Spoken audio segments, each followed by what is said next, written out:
Yo tout le monde, bienvenue sur Inspecteur Pixel. Aujourd'hui, on ouvre un dossier criminel français extrêmement sombre, une histoire de manipulation et tradition et d'un plan qui aurait été préparé pendant des mois. Voilà l'affaire de la diabolique d'Antibes. Le début de l'affaire, nous sommes en 1992 à Antibes, dans le sud de la France.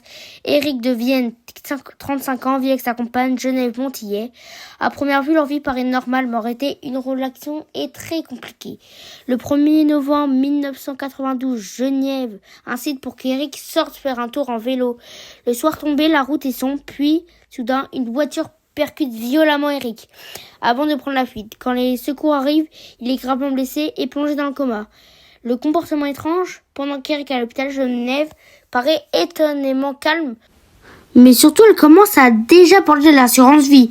Et ça, les enquêteurs vont pas l'oublier. Le retour à la maison, après plusieurs semaines contre l'avis de certains médecins, Geneviève décide de faire rentrer Éric de l'hôpital. Il rentre chez lui, il est très affaibli.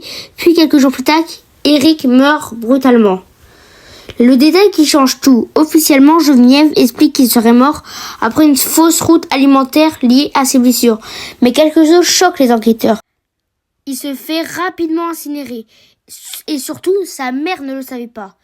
L'assurance vie réclame des documents à la police alors que personne n'avait encore signalé officiellement le décès.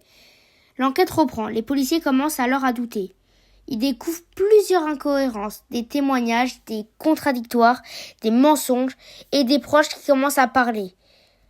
Le plan machiavélique. Petit à petit, les enquêteurs pensent que l'accident n'était peut-être pas un accident. Selon l'enquête, Geneviève aurait demandé à plusieurs personnes, dont ses fils, ses jumeaux, de l'aider. Mais certains membres de la famille, de sa propre famille, auraient été impliqués. Le plus glaçant, les policiers découvrent alors une affaire de manipulation psychologique énorme. Geneviève aurait réussi à convaincre son entourage de participer au plan, comme si elle contrôlait totalement les personnes autour d'elle. Le procès, après des années d'enquête, Geneviève Montillet est finalement jugée. Les médias la surnomment alors la diabolique d'Antibes. En 2003, elle est condamnée à 25 ans de prison pour l'assassinat de Éric de Vienne. Conclusion. Mais encore aujourd'hui, beaucoup de gens se demandent comment une affaire aussi sombre a-t-elle pu rester cachée si longtemps. Et surtout, combien de personnes savaient réellement la vérité. Donc, vous pouvez me remercier car je vous ai déterré une vieille affaire. C'est Inspecteur Pixel. Si tu veux d'autres affaires, d'autres vraies affaires, criminel détaillé, abonne-toi et dis-moi quel diocèse. 1er novembre 92.